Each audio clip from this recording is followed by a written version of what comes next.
Hey everybody, welcome back to the channel. It's Stankweasel here with some Phasmophobia news, giving you another regular dose of irregular content. So today, January 8th, the beta branch was updated after the January 2nd debacle where the changes were applied and then immediately reverted. So today we've got some new features added. So the accessibility for audio. So now you can switch to mono sound. So for people who play with like a single earbud, or they have kind of an obscure audio setup, or just want to have everything really loud without directionality, you can now do that. Additionally, there's been a button added to the contract selection screen, thank God finally, where we can choose and elect to set the difficulty ourselves. So no longer are we subjected to random difficulties. We can now choose what we want it to be. So depending upon the maps that roll for your current lobby, you can now set the difficulty to whatever you want it to be it amateur, intermediate, or the fun mode, professional.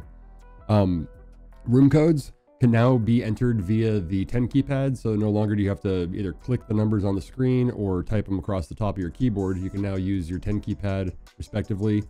Additionally, the candles are now placeable when you're in non-VR, so normally it would require somebody in VR to sit it down and like, meh, there it is. There's now going to be the highlight option similar to placing the ghostwriting book, so you can actually set the candles where you want them as opposed to just throw them across the room. Some of the changes are the new lighting systems were removed on the asylum and the prison due to several bugs with them. So that should improve performance, reduce some of the artifacting and visual kind of impairment that was occurring. Arrows are now on the server browser to help with gamepad usage. So people who play with a controller, that should help improve localization. So again, more language support and things. The prison is no longer always going to be on your contract selection. So before, when it was being pushed as the new content for testing and feedback purposes, it's now in the regular rotation of things. So we should start seeing more of a variety rather than prison always consuming one of the potential maps that you have.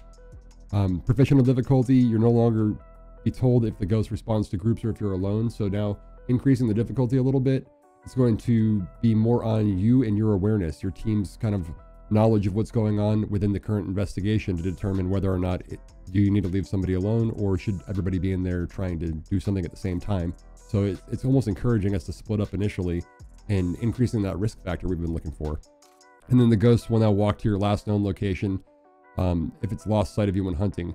So the ghost will now follow you around corners. So the raycasting that we're digging into in some of my Phasmophobia kind of uncovered and broken down game file videos is now been updated, so the ghost is going to be more aware with an updated AI of where it last saw a player and try to navigate to that location. So if you find a ghost in a room, don't think that it's going to keep going back to its favorite room. It may now be on the move based off of what you've chosen to do as well.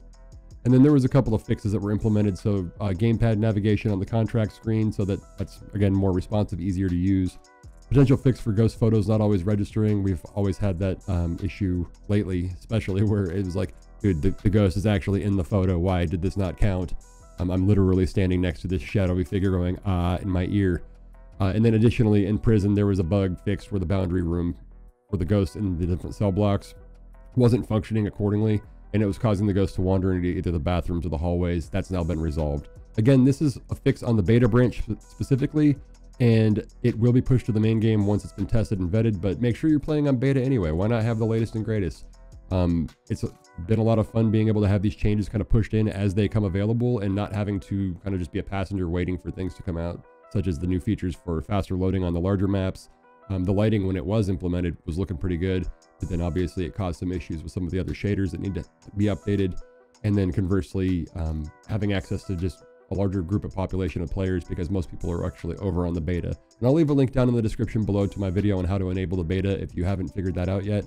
It's just a couple of quick steps in Steam, and that'll get that up and running for you.